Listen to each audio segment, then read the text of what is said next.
Hollywood forced a razor-sharp comedic genius to leave his brain at the door.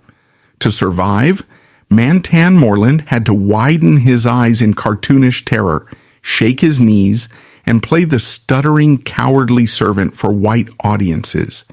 He saved dying franchises like the Charlie Chan mysteries and made the studios millions. But when the civil rights era arrived, the exact same executives who forced him into those racist roles suddenly blacklisted him to wash their own hands. They threw him onto the street to die broke. This is the shocking life of Mantan Moreland, America's favorite fearful servant. The true tragedy begins with the man he was before Hollywood broke him. Beneath the trembling act was a natural genius that the studios deliberately erased. Mantan Moreland was born in 1902 in Monroe, Louisiana. The early 1900s in the deep south of the United States was a brutal, unforgiving place for a young black boy. The rules of society were designed to keep him at the bottom. Options were limited to hard physical labor and quiet obedience, but Mantan had a fire inside him. He had a sharp mind and a restless spirit. He looked at the life laid out for him and refused to accept it. At the age of 14, he made a choice that changed his destiny. He ran away from home. He left everything he knew and joined a traveling circus. This was not a glamorous life. It was dangerous and exhausting. For a young teenager, the road was a harsh teacher. He worked in medicine shows, putting up tents, sleeping in the cold, and eating whatever he could find. But in this tough environment, Mantan discovered his greatest weapon, his sense of timing. He realized that if he could make people laugh, he could control a room. If he could control a room, he could survive. He eventually found his way into the Chitlin circuit. This was a network of theaters across America that was safe for black performers and black audiences during the era of segregation. The audiences here were incredibly demanding. If you were not funny, they would boo you right off the stage. There was no room for weak performances. It was a place where only the strongest, fastest, and smartest entertainers survived. Mantan Moreland did not just survive, he became a master. He teamed up with other comedians, most notably a man named Ben Carter, and together they perfected a routine called indefinite talk. To understand the tragedy of what happened to Mantan later, you must understand how brilliant this routine was. Indefinite talk was not about acting like a fool. It was a high-speed, razor-sharp dialogue. Two men would talk to each other, constantly interrupting, finishing each other's sentences, and changing subjects in the blink of an eye. It was like watching a perfectly choreographed dance, but with words. They never missed a beat. The audience had to pay close attention just to keep up with their rapid-fire logic. This routine proved something undeniable about Mantan Moreland. He possessed a highly intelligent, lightning-fast brain. His comedic timing was a science. He had to calculate every breath, every pause, and every word to make the joke land perfectly. On the vaudeville stages of the Chitlin circuit, he was respected. He was a craftsman. He was a genius in a tailored suit. But as the 1920s turned into the 1930s, the world of entertainment was shifting. Vaudeville was slowly dying. Live theater was being replaced by the magic of the silver screen. The movie industry in Hollywood was growing into a multi-million-dollar empire. Mantan looked at the movie screens and saw the future. He knew he had the talent to be a massive star. He had conquered the stage, and now he wanted the big money, the global fame, and the stability that only the movies could provide. He packed his bags and headed west to California. He carried with him his sharp wit, his perfect timing, and his dream of becoming a respected Hollywood actor. When he arrived in Los Angeles, he was ready to show the world how smart and funny he could be. He thought his talent would speak for itself. He believed that the men running the movie studios would see the genius of his indefinite talk routines and give him the respect he had earned on the road. He was wrong. The men sitting in the powerful executive offices of Hollywood in the 1930s did not care about his quick brain. When Mantan walked into an audition room, the white directors and producers did not see a comedic master. They only saw the color of his skin. They looked at this intelligent, well-spoken, sharp-witted man and decided that his real personality was not something they could sell. White audiences at that time did not want to see a black man who was smarter or faster than they were. The studios wanted a caricature. They wanted a clown. They told Mantan to forget his clever wordplay. They told him to leave his intelligence outside the studio gates. The trap was set.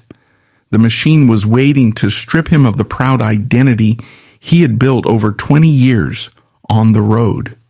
Mantan Moreland was about to discover the true horrifying cost of a Hollywood paycheck. When Mantan Moreland walked onto the movie lots in the 1930s, he was a proud man. He had spent years on the road perfecting his craft. He knew how to control a crowd with a single, clever sentence. But the Hollywood studio bosses did not want his cleverness. They looked at his dark skin and immediately placed him in a specific, highly restrictive box. They demanded that he weaponize his own face and body to create a degrading, subhuman stereotype. The studios, including Monogram Pictures and 20th Century Fox, forced Moreland to adopt what became known as the bug-eyed routine. This was a very specific physical performance. Whenever his character encountered danger, a loud noise, a ghost, a dead body, or a threat, he was not allowed to react like a normal human being. The directors ordered him to open his eyes as wide as physically possible. He had to expose the whites of his eyes in a look of extreme, cartoonish terror. But the physical humiliation did not stop with his eyes.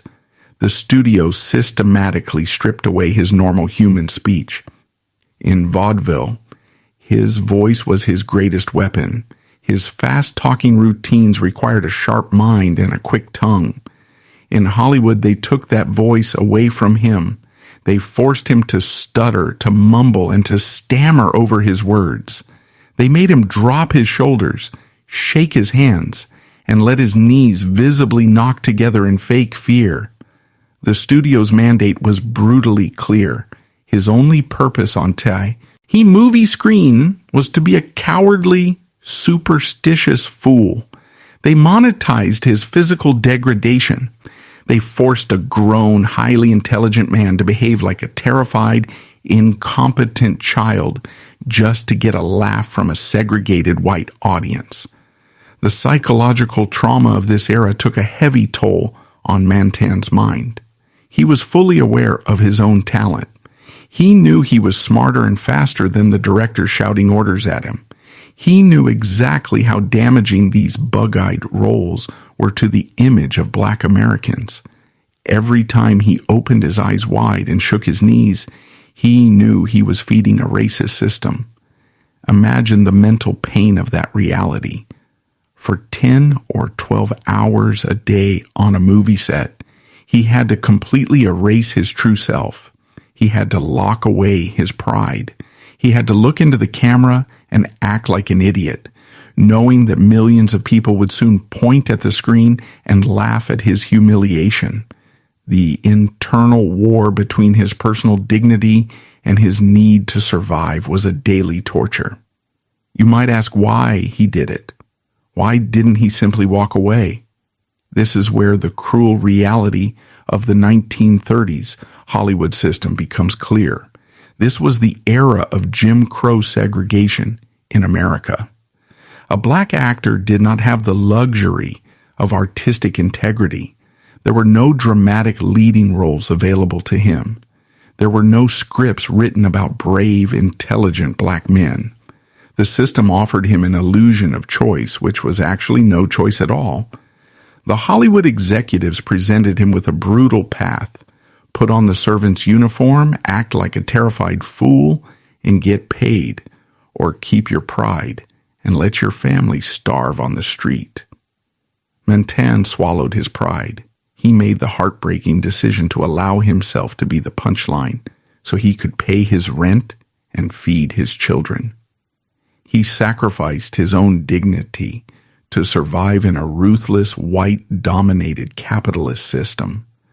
That system held the absolute keys to his livelihood, and it refused to unlock the door unless he performed on his knees.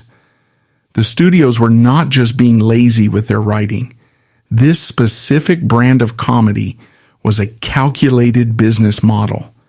In the 1930s and 1940s, movie theaters in the southern United States were strictly segregated. White audiences in those theaters would not buy tickets to see a movie where a black man appeared strong, smart, or equal to a white man. The Hollywood executives knew this. They only cared about profit. To maximize their ticket sales across the country, they engineered these humiliating characters. Mantan Moreland's pain was literally turned into a product. His fast-talking brilliance was silenced, replaced by a stuttering caricature that made white audiences feel comfortable and superior. As the 1930s came to a close, Mantan was working constantly. He was appearing in dozens of films. He was becoming one of the most recognizable black actors in the entire world. But this fame came with a heavy, poisonous price. He was famous, but he was famous for being a fool. He was making money for the studios, but he was losing pieces of his soul with every single movie he filmed. The trap had closed tightly around him. Soon, he would step into the biggest role of his life, a role that would generate massive wealth for everyone involved except him. The 1940s should have been the greatest decade of Mantan Moreland's life. He had officially broken into the Hollywood system. He was cast in the wildly popular Charlie Chan movie series. For a black actor at that time, getting a recurring role in a major film franchise was almost impossible. On the surface, it looked like he had finally won. He was playing the character of Birmingham Brown, the chauffeur and comedic sidekick to the famous detective. But behind the bright lights and the movie posters, the Charlie Chan series was not a victory for Mantan Moreland. It was a masterclass in systemic financial robbery. To understand the depth of this exploitation, you have to look at the state of the Charlie Chan franchise before Mantan arrived. By the early 1940s, the series was running out of breath. The movies were made by Monogram Pictures, a studio known for making cheap, fast films. The detective stories were becoming boring. The plots were all the same. The audiences were starting to lose interest and ticket sales were dropping. The franchise was in serious trouble. Then, Mantan Moreland stepped onto the screen. He brought a massive wave of energy that the series desperately needed. Even though he was forced to play the fearful servant, his natural comedic genius could not be completely hidden. His timing was so sharp and his physical comedy was so perfect that he completely stole every scene he was in. Suddenly, people were not going to the movie theaters to watch the detective solve a mystery. They were buying tickets specifically to laugh at Mantan Moreland. He was the spark that brought a dying movie series back to life. He carried those films on his shoulders. He generated millions of dollars in ticket sales for Monogram Pictures. In the brutal logic of the movie business, if you save a franchise and bring in the money, you become the star. You get the big contracts. You get the respect. But the rules of Hollywood did not apply to a black man. While the studio executives counted their millions, Mantan was paid starvation wages. He was not given a percentage of the box office profits. He was not given royalties. He was paid a meager, flat salary for each movie. Once the filming was done, the studio kept every single penny of the profits his talent had generated. The frustration of that reality was crushing. Mantan was a smart man. He could do the math. He knew exactly how many people were sitting in those theaters laughing at his jokes. He knew his face was the reason the studio was making a fortune. Yet, he was taking home a paycheck that barely reflected his true value. He was a cash cow for a greedy studio, milked for every drop of profit, and then sent back to the barn with scraps. The disrespect went far beyond the money. It was printed right on the movie posters for the whole world to see. In the Charlie Chan movies, the main character, a Chinese detective, was played by white actors wearing offensive makeup. These white actors were given the top billing. Their names were printed in massive letters at the top of the posters. They were treated like royalty on the movie sets. They were given the best dressing rooms and the highest salaries. Meanwhile, Mantan Moreland, the man who was actually keeping the audience in their seats, was pushed to the background. His name was often printed in tiny letters at the bottom of the poster, if it was included at all. He was treated not as a co-star, but as a disposable piece of equipment. He was a tool used to make the white actors look better. This was the quiet, daily violence of the Hollywood system. It was not just about paying him less. It was about constantly reminding him of his place. The studio used his talent to get rich, but they refused to give him the title of a star because acknowledging his power would upset the racial balance of the 1940s. Mantan had to wake up every morning, put on his chauffeur's uniform, and walk onto a set where everyone knew he was the most talented man in the room. Yet he was treated as the least important. He had to look at the white actors who could not match his comedic timing, knowing they were taking home the wealth that he was building. He had to smile, stutter, and roll his eyes on command, fully aware that he was funding a system that despised him. This is where the psychological trauma of Mantan Moreland deepens. He was trapped in a golden cage. He was famous everywhere he went. People stopped him on the street. Children recognized his face. But fame does not pay the rent, and fame does not protect your heart from the crushing weight of inequality. He was locked into a contract with a studio that viewed him as property. He could not demand a raise because if he complained, the studio would simply fire him and find another black actor desperate enough to take the humiliating role. There was no union protecting his rights. There was no lawyer who could fight the racist structure of the entire entertainment industry.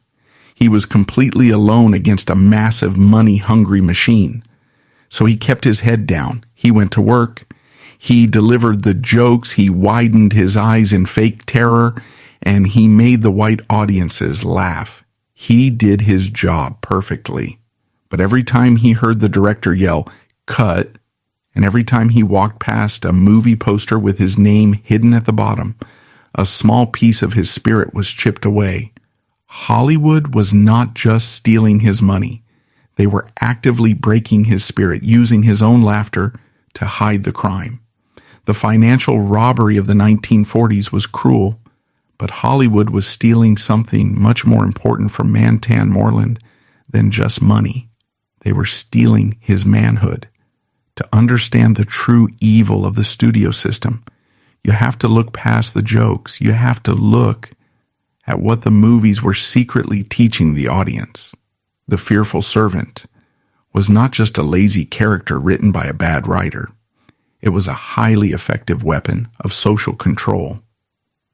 During the 1940s, America was fighting World War II. The country was focused on strength, bravery, and heroism. The movie studios wanted to show strong American heroes on screen. But in the era of Jim Crow segregation, the system demanded that these heroes be strictly white. Hollywood needed a way to make their white leading men look incredibly brave, smart, and powerful. They found the perfect solution. They used Mantan Moreland's body to build up white masculinity. Think about how a movie like King of the Zombies was structured. The plot always followed the same pattern. The characters would enter a dark, scary room.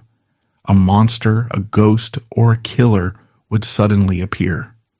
In a fair movie bought, H-men would react naturally, but the directors gave Mantan very specific orders. When danger appeared, Mantan was forced to drop whatever he was holding, scream, shake with terror, and run away as fast as he could. He was ordered to abandon his friends and hide like a frightened child. Right next to him, the white leading man was directed to do the exact opposite. The white detective or hero would stand tall, pull out a gun, and face the danger with a calm, intelligent look on his face. This contrast was not an accident. It was a carefully planned psychological trick. The white actor looked like a fearless leader purely because Mantan was forced to act like a helpless coward. The studio literally used Mantan's engineered weakness to make the white actors look strong. They castrated his character on screen to protect the fragile ego of the white audience.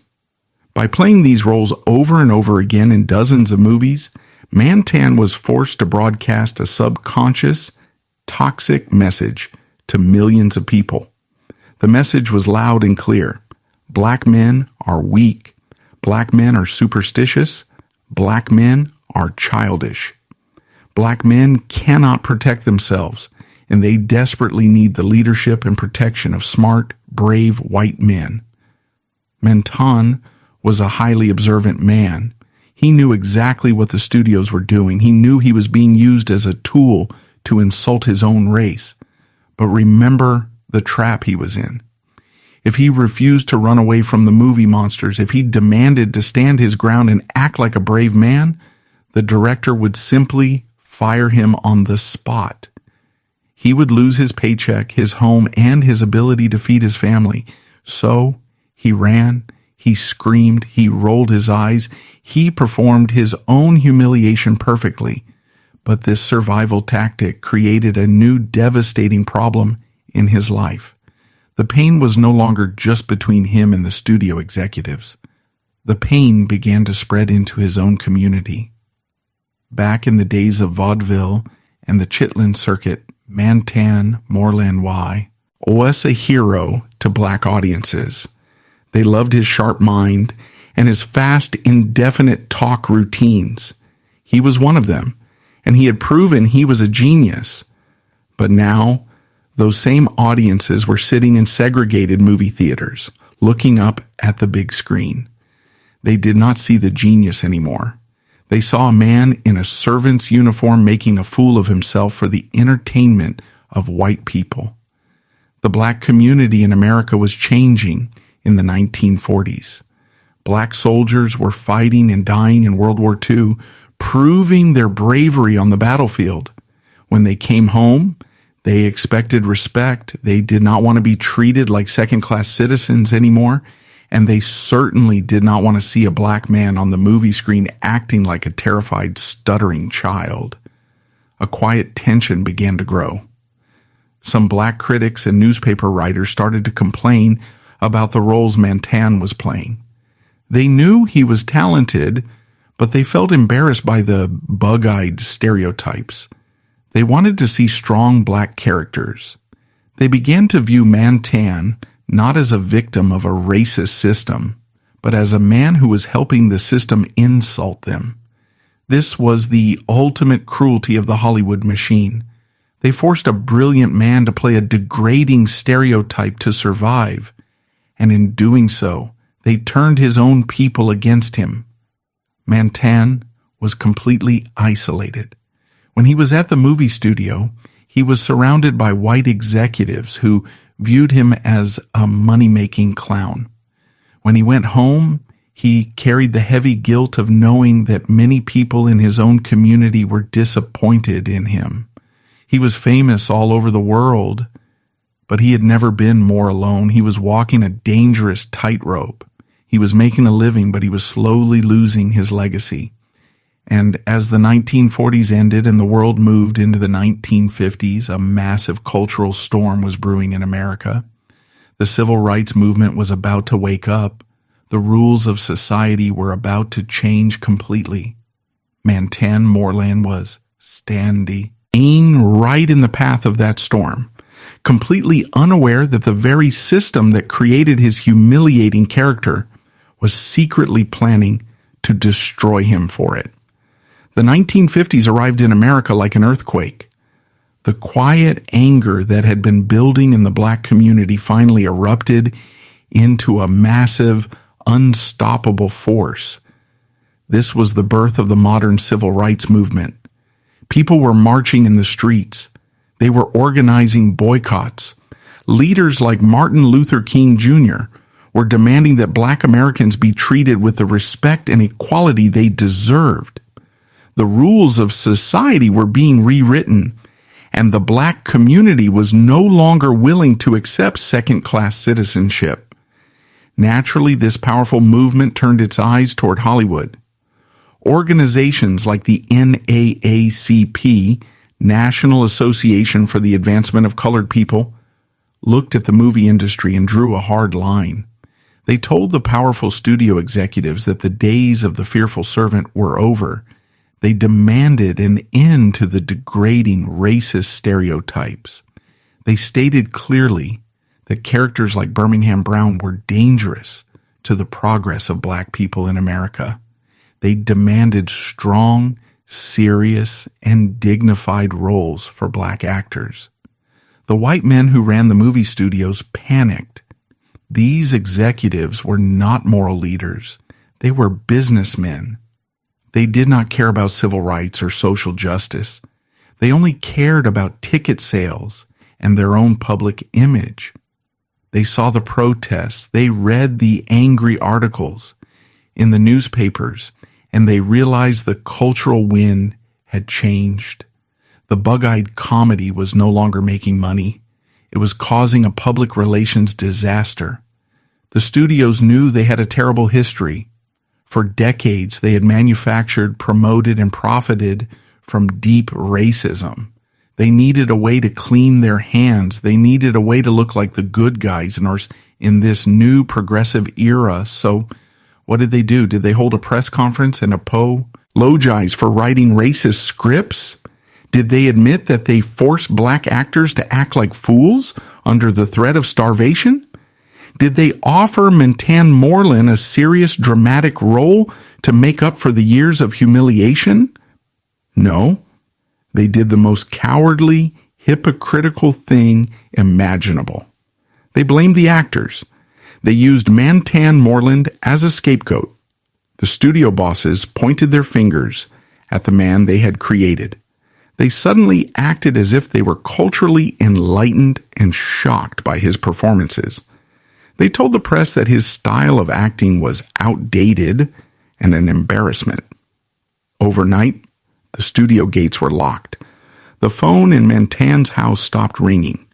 The directors who used to beg him to save their dying movie franchises suddenly did not know his name. When he tried to find work, the casting agents turned him away. They told him he was too controversial to hire.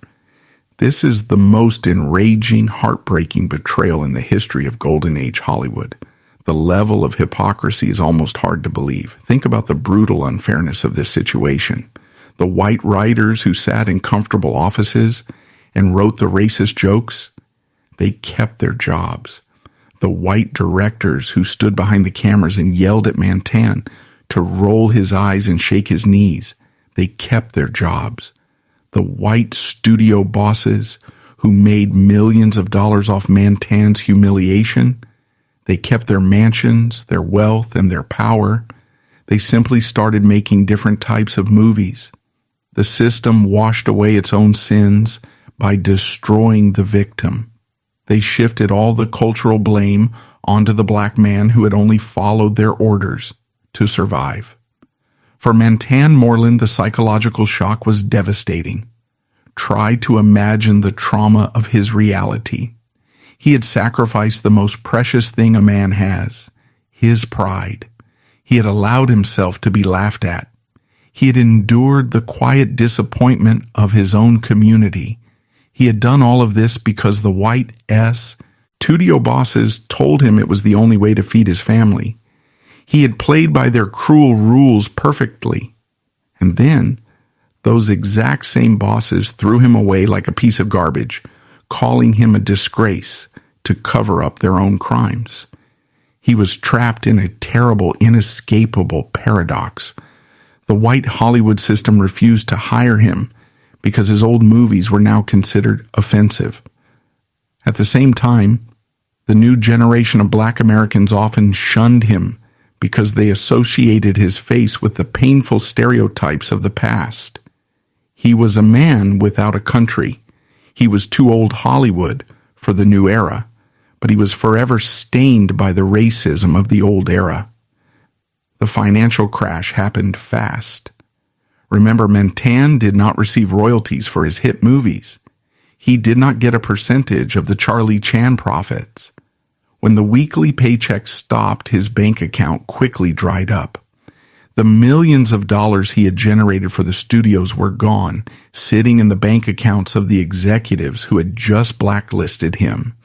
He went from being one of the most famous and recognizable actors in America to being an unemployed, unwanted man.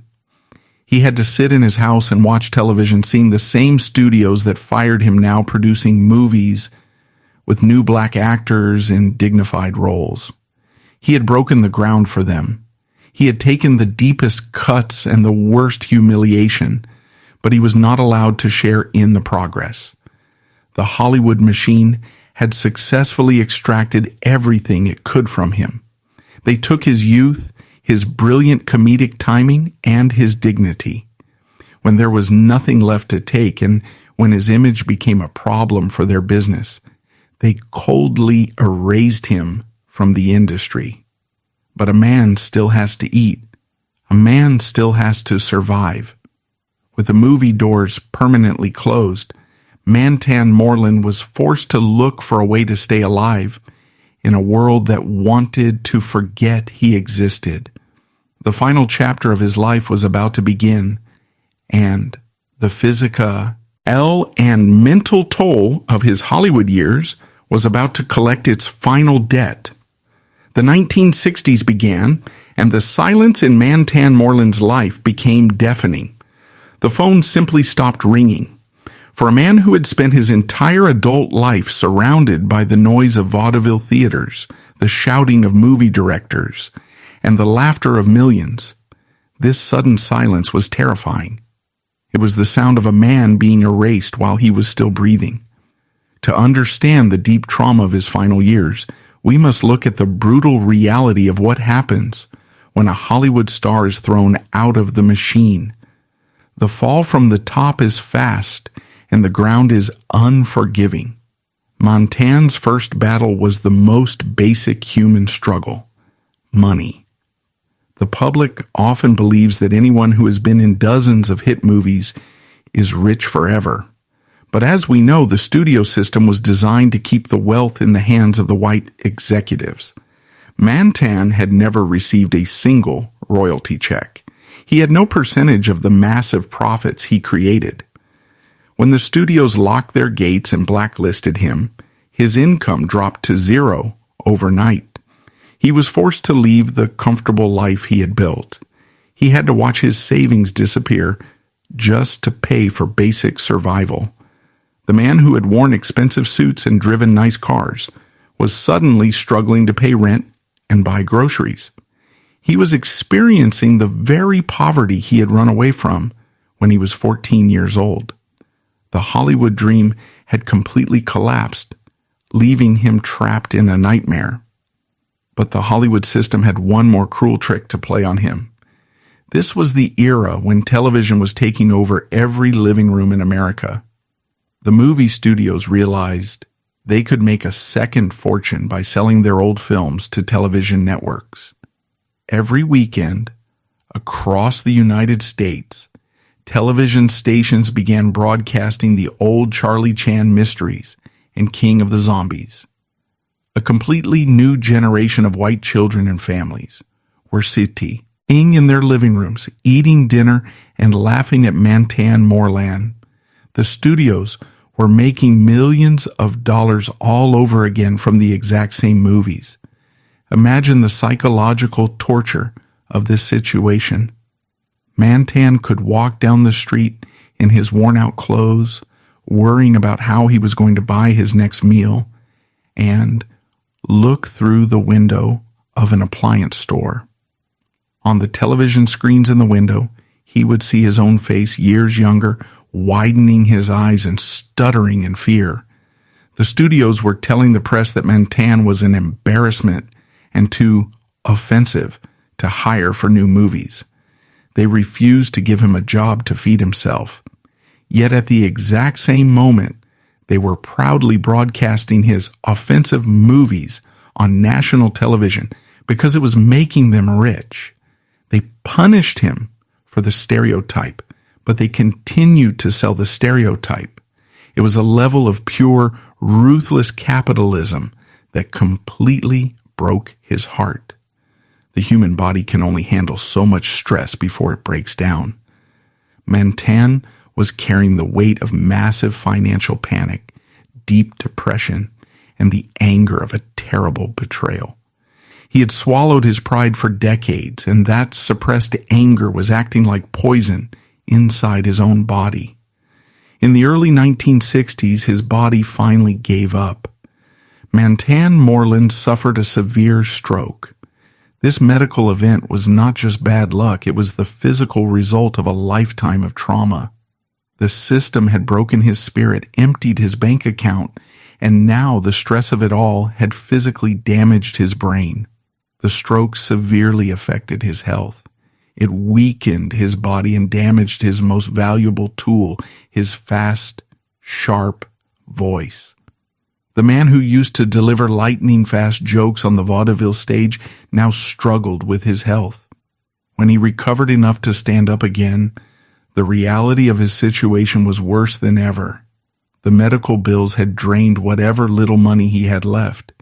He had a damaged body, a blacklisted name, and a family to feed. He had no choice but to go back to work.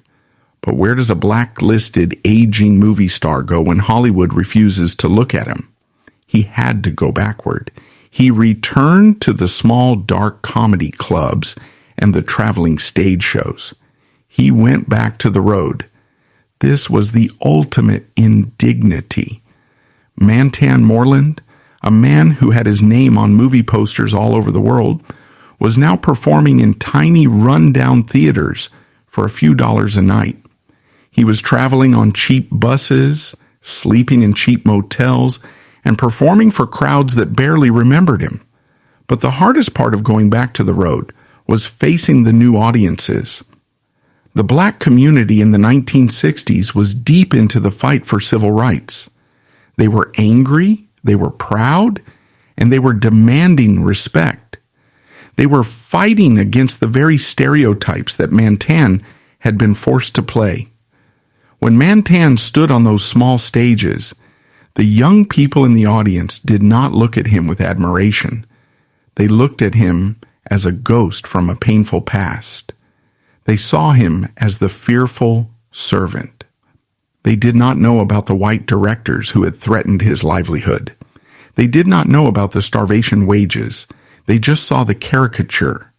Mantan had to stand under the single spotlight of a cheap comedy club and look into the eyes of a generation that felt pity for him, or worse, felt embarrassed by him. He was a pioneer who had taken the hardest beatings so the next generation of actors could walk through the door. But instead of being honored as a survivor, he was treated as a painful memory. He was entirely alone. He was alienated from the white Hollywood executives who had stolen his youth, and he was disconnected from the new proud generation of his own community. He was trapped in the space between history and progress, a forgotten genius carrying the heavy physical scars of a racist industry. As the 1960s came to a close and the 1970s approached, his health continued to fail. The small club gigs dried up. His body was tired, and his mind was heavy with the memories of a brilliant career that was stolen from him. He was entering the final days of his life, preparing for a quiet exit in a city that had once promised him the world, only to leave him with absolutely nothing. The 1970s arrived, and Hollywood had completely changed its face once again. A new type of movie was taking over the theaters. It was the era of blaxploitation. Suddenly, black actors were playing detectives, police officers, and action heroes. They were holding guns, wearing expensive leather coats, and fighting against corrupt systems. They were the undisputed heroes of their own stories. Mantan Moreland, living in a cheap, quiet apartment in Los Angeles, had to watch this new world unfold without him. Imagine the complex pain of that experience. He was the pioneer. He was the man who took the hardest hits. He had walked through the mud so that this new generation of black actors could run. But the industry did not invite him to join the celebration. They left him behind, viewing him as an embarrassing relic of a past they wanted to pretend never happened. On September 28, 1973, Mantan Moreland died of a cerebral hemorrhage in Hollywood, California, at the age of 71. While official medical records point to a biological cause, the physical toll of his life cannot be ignored. Decades of suppressed frustration, severe financial instability, and the psychological weight of his industry's betrayal had worn his body down. The Hollywood system extracted his youth and his brilliant comedic mind, only to discard him when his image became a liability. Mantan Moreland was not an embarrassment, nor was he a villain. He was a comedic genius held hostage by a segregated machine, surviving the only way he knew how. He took the hardest hits and endured a silent, painful war behind a stuttering smile, clearing the path so future generations could walk through the door with the dignity he was denied